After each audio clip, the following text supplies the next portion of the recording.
January, we actually invited out a partner and a customer who came and spoke to the company. And I just wanted to ask if we could have Jason come join me on the stage. So you got a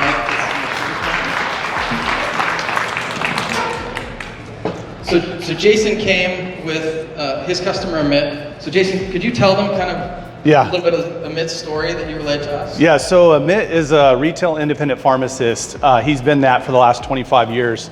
When I met him, he was just trying to figure out how to get Keap implemented in his business. And I had like an hour-long session with him. He's like, man, Jason, my brain hurts after this call because there's just so much to try and learn and understand. And I'm like, I get it. It happens to almost everybody. And so, you know, it wasn't Keap's fault. It wasn't the coaching aspect of it. It's the fact that he's been an independent pharmacist for 20 plus years of his life. So all he's known is pharmacy. He doesn't know marketing. And so that's pretty much how Amit and I got started. And so when we met Amit, he had 0 emails. And when I asked him how many patients he said, he said, oh, I got 1,000 patients. I was like, okay, all right. So 0 emails, 1,000 patients. Come to find out, he actually had 5,000 patients, but he didn't know it because he wasn't managing his database. He didn't know what a CRM was 3 years ago. And so, you know, one of the first things that we identified with him is like, what's some of his existing assets and resources in his business? And we identified that he had a lot of foot traffic because he had an urgent care right next to his pharmacy. And so one of the first things we did was we said, okay, you have 0 emails, but you have all this foot traffic. So we set up 2 Keap landing pages and we put them on iPads. And so now every time somebody walks in, they check in and they get an email, they get a video, and they get a text message from Amit saying, hey, welcome to Avalon Pharmacy. And so we started capturing all of the database information like name, email, phone number essentially. But the funny thing is he wasn't capturing emails because he thought his patients were like 120 years old and like didn't use emails, right? Like the reality is they were like 60. And I said, yeah, there's probably a portion of them that don't, but let's set up 2 iPads. Let's do one with email, right? And email and phone number. Let's do another with phone number. So if they don't have an email, we'll capture both.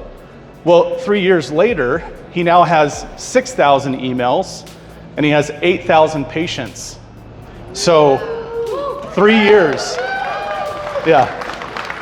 And one of the things that I would say to each of you guys is if you're not really assessing your clients' existing assets and resources like a foot traffic, you could have missed out on, we could have missed out on a massive opportunity to grow his business further. But we identified that and said, okay, let's solve that problem. You have 0 emails, so now let's start and let's help you to capture emails. So that was the first thing we did.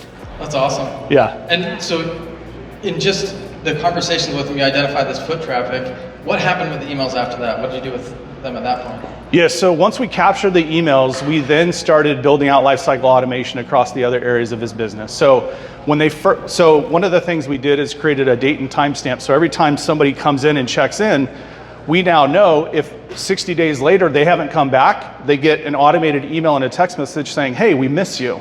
You haven't been in a while. We hope you're doing okay. And then we realized that, you know, I'd asked him, I'm like, hey, what are you doing for engagement? Have you done anything? He's like, yeah, I send out postcards to people like every once. So I'm like, okay, if you only have addresses, I can understand why you do that. But what we did is we actually created what's called a Minute with Amit, and we did a weekly video newsletter every week. And we did this because one, he wanted to create more engagement for his patients. And 2, when he signed up for Keap, it was right at the start of COVID. So doctors' offices are closing down, businesses are shutting down, people are afraid to leave their home. So we said, okay, we're gonna go into their home and we're gonna create videos. So Amit would pop in front of a camera and he would talk about, you know, COVID, the variants, the vaccinations. He'd talk about high blood pressure, avocados, you name it. Like he pretty much talked about it and he told the benefits of what it could do for them.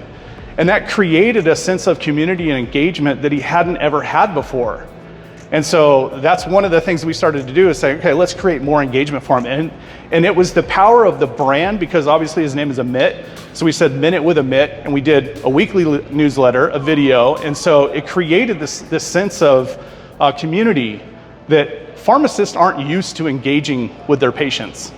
So. And if I remember right, there was also an element of the people coming in, how they transitioned their information. Yep. Did you guys figure that out? Yeah, so during our assessment, we identified some like KPIs for his business, said what's going to help to move the needle forward. And he said, well, if I can get more people transferring their prescriptions to me, and I can make it very easy. So we set up basically a prescription transfer campaign that allowed them to easily transfer their prescriptions over.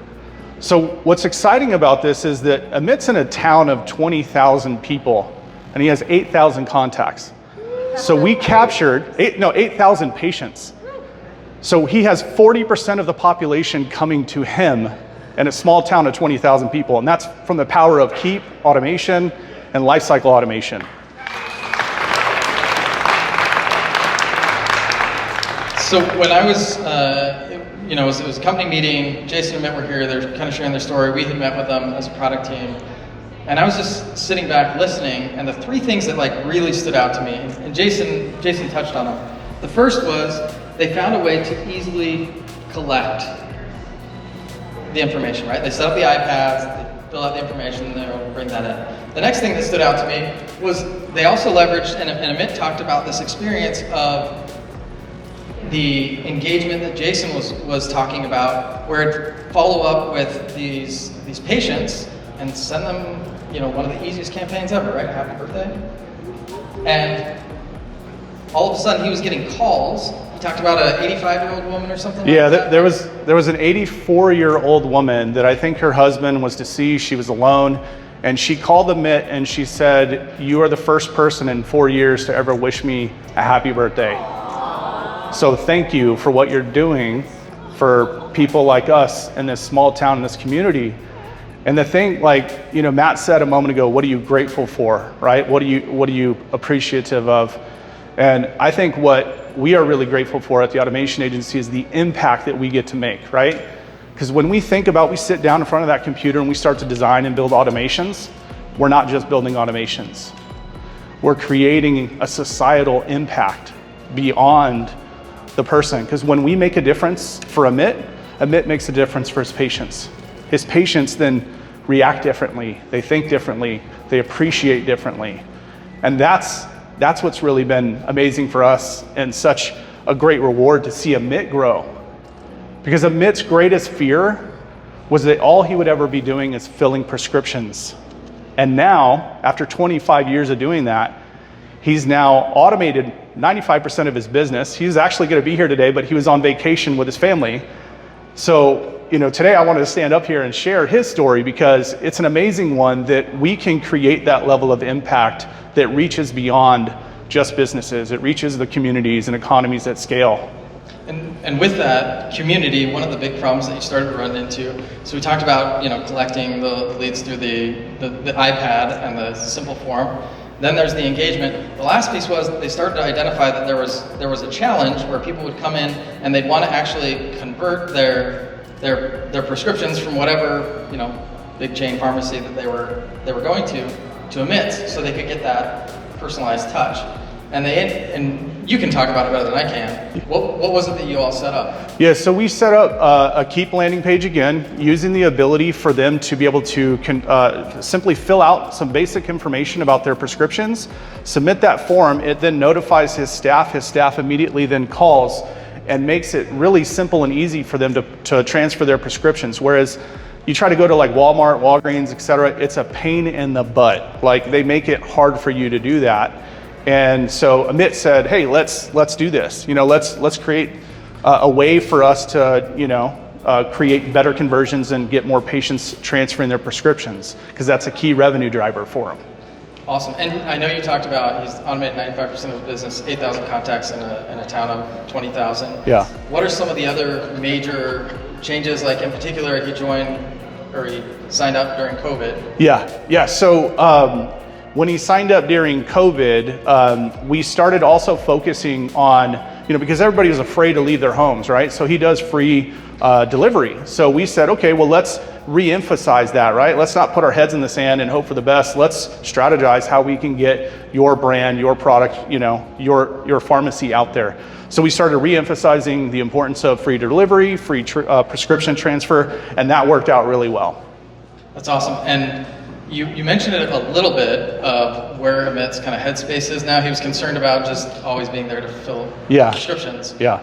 What's he planning on next, or what's happening with him now? Yeah, so Amit is actually being nominated for Pharmacy of the Year, and we've been invited to speak in Las Vegas in front of 2,500 other pharmacists so that we can help to share the strategies that we've used and done for his pharmacists. Yeah.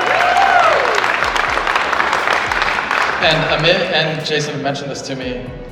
If you just go on Facebook and look at the reviews of Amit's pharmacy, and then look at the other chains, or even think of your personal experience with a pharmacy, you might see a slight difference there, and you can speak to it further. Yeah, so I asked this question to everybody about 2 months ago. So who here has ever heard of their pharmacist like what Amit is doing?